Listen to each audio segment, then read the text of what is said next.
Guten Tag und willkommen in Deutschland. Bonjour et bienvenue en Allemagne. Voyagez avec Travel Europe de Munich à Hambourg à travers une Allemagne captivante où se marient à merveille histoire et modernité. Le circuit Captivante Allemagne fait partie intégrante du bouquet des produits vedettes de Travel Europe dans la région de l'Europe de l'Est et d'Europe centrale. En effet, Captivante Allemagne est spécialement conçu pour ne pas repasser 2 fois par le même endroit. Ceci grâce à un itinéraire qui propose au choix un départ de Hambourg et une arrivée à Munich ou vice-versa. Rappelons que Captivante Allemagne fait partie d'une large gamme de produits qui comprend aussi l'Autriche, la Pologne, les capitales de l'ex-empire austro-hongrois, eux-mêmes assortis de circuits combinés avec les pays limitrophes. Par rapport à ses concurrents, Travel Europe se démarque essentiellement pour 2 raisons. D'abord, son important réseau de filiales francophones présentes dans les pays étapes, de même qu'Ashtanz, le siège social où des correspondants bilingues vous accueillent. Ensuite, par sa volonté d'améliorer l'expérience de vos clients circuits grâce à des audioguides gratuits qui complètent agréablement la visite. Le circuit Captivante Allemagne vous fera découvrir un pays et un passé injustement méconnu mais ô combien séduisant. La patrie de Goethe fourmille de villages médiévaux, d'églises gothiques et de sites naturels et culturels. De la Bavière avec ses châteaux romantiques à l'atmosphère trépidante de Berlin, en terminant par le charme baltique d'Hambourg, l'Allemagne déroule devant vous ses plus beaux atours. Le pays dans la cote auprès des visiteurs étrangers ne cesse de monter, redevient une destination tendance grâce à son immense patrimoine artistique et culturel. L'Allemagne possède un patrimoine particulièrement riche et très éclectique. Elle compte pas moins de 40 sites inscrits au patrimoine mondial, dont 37 culturels et 3 naturels. Grâce à son couvert végétal, qui approche 30% de sa superficie, la Germanie n'a pas besoin de forcer son talent écologique. Châteaux, cathédrales, cités, forteresses parsèment le paysage des traces d'un passé glorieux. L'architecture gothique, renaissance, baroque, roman et contemporain composent une véritable symphonie de styles qui surprennent et enchantent le visiteur. Nous voici à Munich, 3e ville allemande et capitale de la Bavière. La cité a été ville de résidence du duc de Bavière en 1255 et de l'empereur romain germanique Louis IV. Aujourd'hui, la puissance économique de la belle Bavaroise se lit encore sur les bâtiments en verre et béton des plus grands sièges de sociétés européennes, tels BMW. Autre temps, autre mœurs, le château de Nymphenburg, résidence d'été des Wittelbach, étonne par ses dimensions, son aménagement circulaire et la richesse des aménagements intérieurs. Dans le vieux centre-ville, la place centrale de Munich, Marienplatz, qui célèbre Marie comme sainte patronne de la Bavière, est incontournable. Édifié entre 1867 et 1909, le nouvel hôtel de ville est le siège du bourgmestre et de la municipalité. C'est ici que l'on peut apercevoir le moignon, le Münchner Kindl, qui toise la ville du sommet de la tour culminant à 85 mètres de hauteur. Toujours à quelques pas de là, autre tour impressionnante, celle de l'église de Saint-Pierre, la plus ancienne et la plus emblématique de la ville. Depuis le début du XIXe siècle, le marché aux Victualiennes, marché aux vivres, nourrit la population de Munich. De simple marché d'agriculteurs, ce lieu est devenu au fil du temps une gigantesque halle de 22 000 m² de superficie et 140 étals qui vont de la viande aux fruits et légumes en passant par toute la gamme agroalimentaire. Mais le portrait de la capitale bavaroise serait incomplet sans le champ de Thérèse, ce grand champ de foire de 42 hectares où se tient chaque année depuis 1810 l'Oktoberfest, la célébrissime fête de la bière. Il étanche chaque année la soif de plusieurs millions de visiteurs ravis de l'aubaine. Des libations et des festivités que Travel Europe propose d'ailleurs dans son circuit Fête de la bière et transhumance, un programme de 6 jours en pension complète avec visite guidée et entrée sur les sites.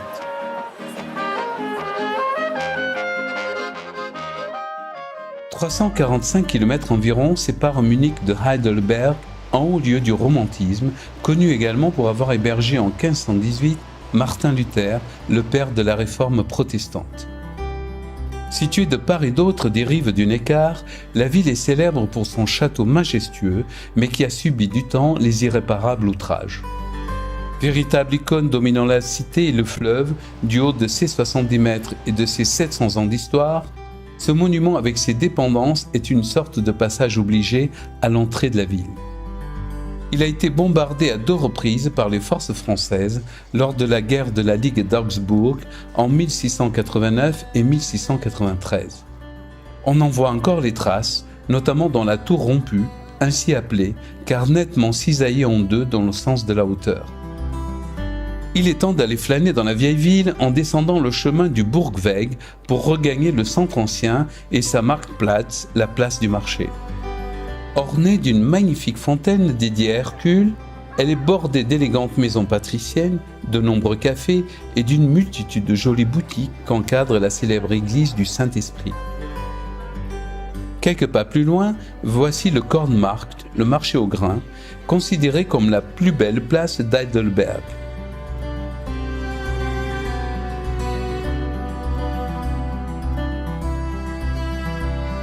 Prenons la route en direction de Rothenburg et de Nuremberg.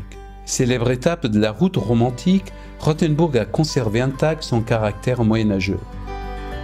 Mais Nuremberg, l'ancienne capitale du duché de Franconie, n'a rien à lui envier.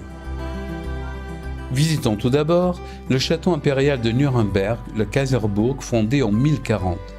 Ce colosse est l'une des plus importantes forteresses d'Allemagne, où empereurs et rois séjournèrent pendant 500 ans. Le panorama sur la vieille ville et ses toits pentus est tout à fait impressionnant au sommet du donjon haut de 30 mètres. Démarrons notre visite guidée par la Mauthalle, bâtie entre 1498 et 1502 et dont la vocation initiale était de servir d'entrepôt à grains et à sel.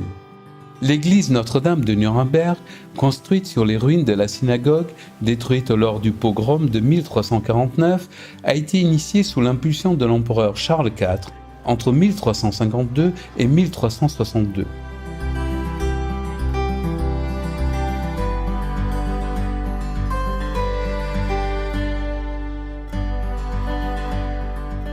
La ville médiévale est construite autour de la rivière Pegnitz, qui sépare les 2 points cardinaux des 2 plus anciens quartiers de la vieille ville.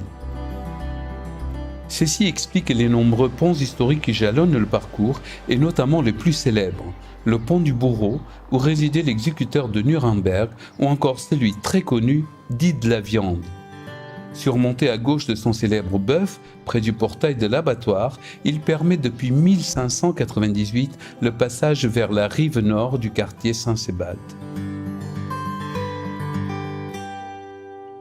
Nous voici partis pour un périple de 330 km en direction de Dresde, la capitale de la Saxe, prochaine étape de notre circuit captivant Allemagne. Autrefois résidence des princes électeurs et des rois saxons, Dresde est surnommée la Florence de l'Elbe en raison de ses collections d'art, mais aussi de son architecture baroque. Située sur la rive gauche de l'Elbe et de sa vallée, Dresde a su se relever des terribles bombardements subis pendant la Deuxième Guerre mondiale et qui ont quasiment rasé la ville.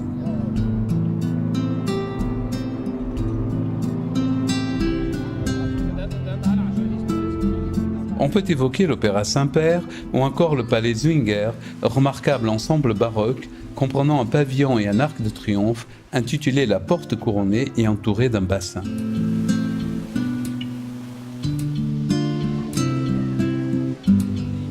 Incontournable aussi, la Frauenkirche, chef-d'œuvre de l'architecture luthérienne baroque, pulvérisée par les bombes et l'incendie qui s'ensuivit. Reconstitué à l'identique avec une minutie archéologique d'après les décombres et les débris, ce monument religieux et sa reconstruction ont valeur de symbole pour les Dresdois. Ils en ont fait l'emblème de la cité.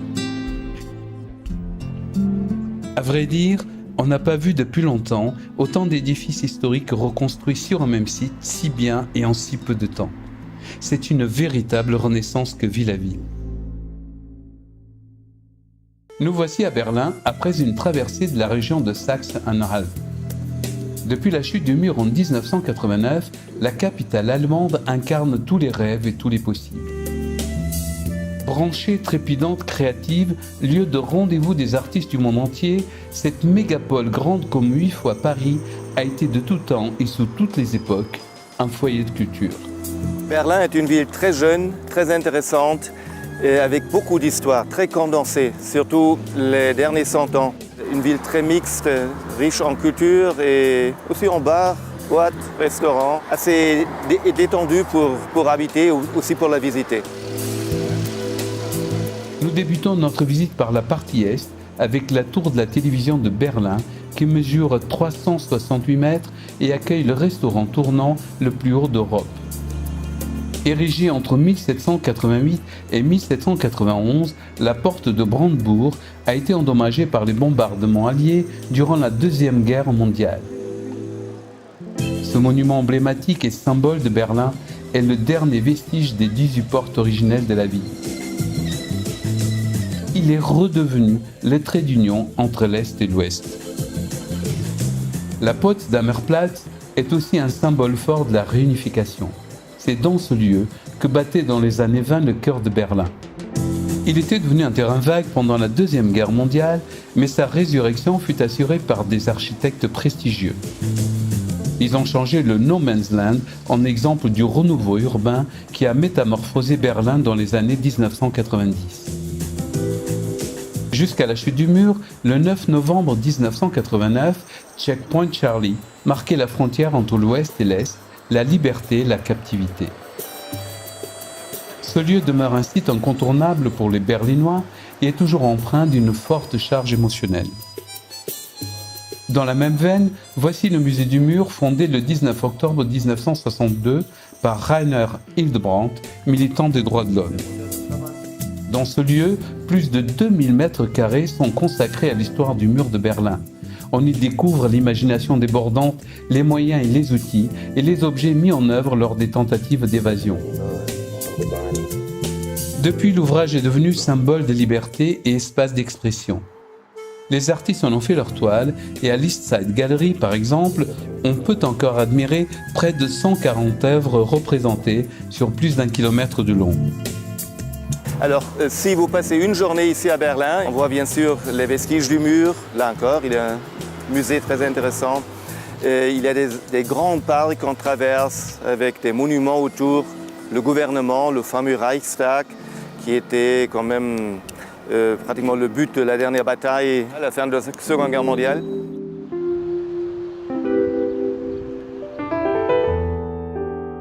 Encore tout ébloui des splendeurs berlinoises, nous voilà repartis pour Potsdam, petite ville de province sans grand relief, avant de devenir la résidence d'été de roi de Prusse il y a 300 ans de cela. Nous traversons le Glienickerbrücke, dit le pont aux espions, qui reliait Berlin à Potsdam et qui est devenu célèbre grâce aux échanges d'espions pendant la guerre froide. Ces avenues, places et bâtiments endossent leurs plus beaux atours grâce aux châteaux, palais, parcs et jardins qui surgissent au fil des années. La plupart sont aujourd'hui classés au patrimoine mondial de l'UNESCO. Par exemple, le parc de Sans Souci, où Frédéric II fit construire sa résidence d'été, le château de Sans Souci. Dans ce lieu qui occupe une surface de 289 hectares, le château domine 6 terrasses mêlant vignes et serres. Le roi ne voulait pas d'un nouveau Versailles, mais plutôt d'une retraite intimiste dédiée aux arts et aux réunions réservées aux proches.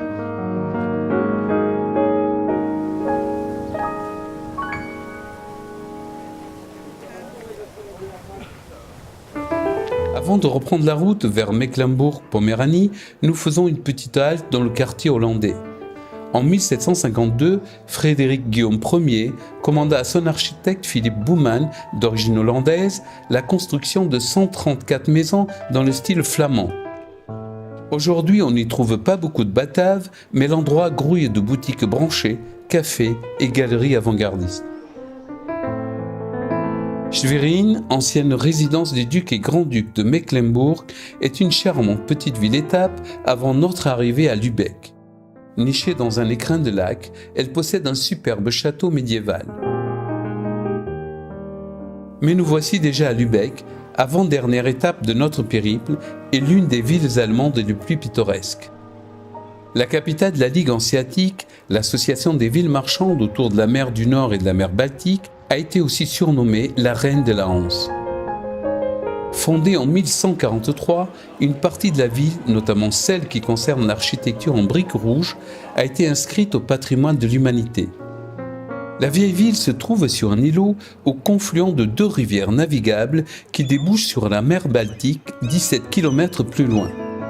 Plusieurs ponts la relient aux quartiers plus récents, l'Innenstadt, le centre-ville et le centre touristique de Lübeck.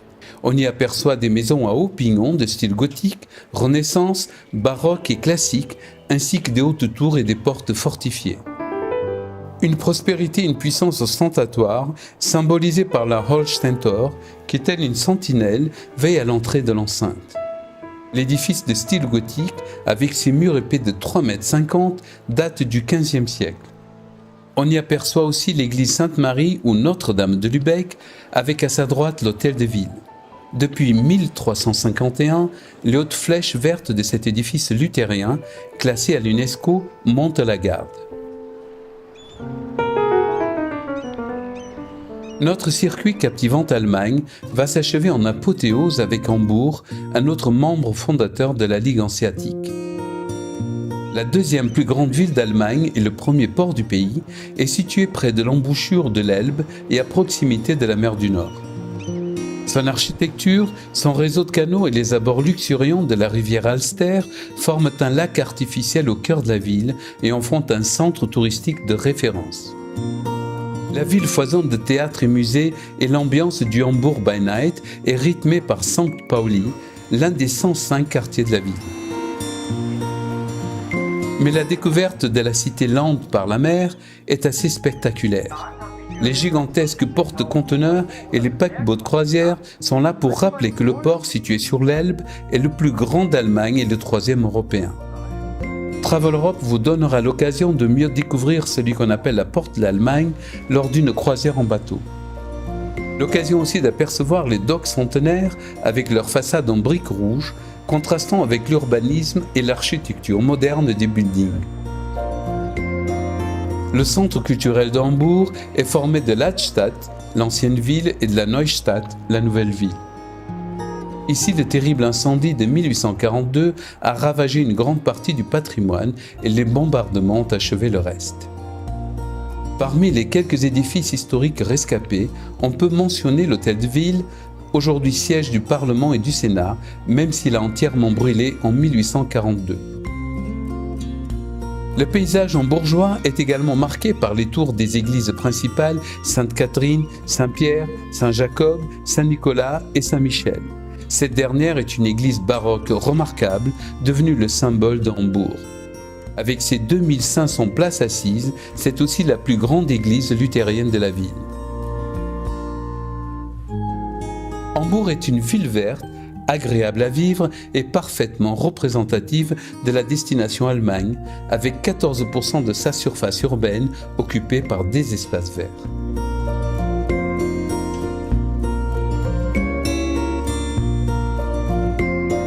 Le circuit captivant Allemagne dure 8 jours, 7 nuits, avec un logement pension complète dans des hôtels 4 étoiles et un périple qui vous mènera de Munich à Hambourg ou vice-versa. La solidité de l'offre de transport de Travel Europe vous permet des départs de toutes les régions de France en fonction des périodes.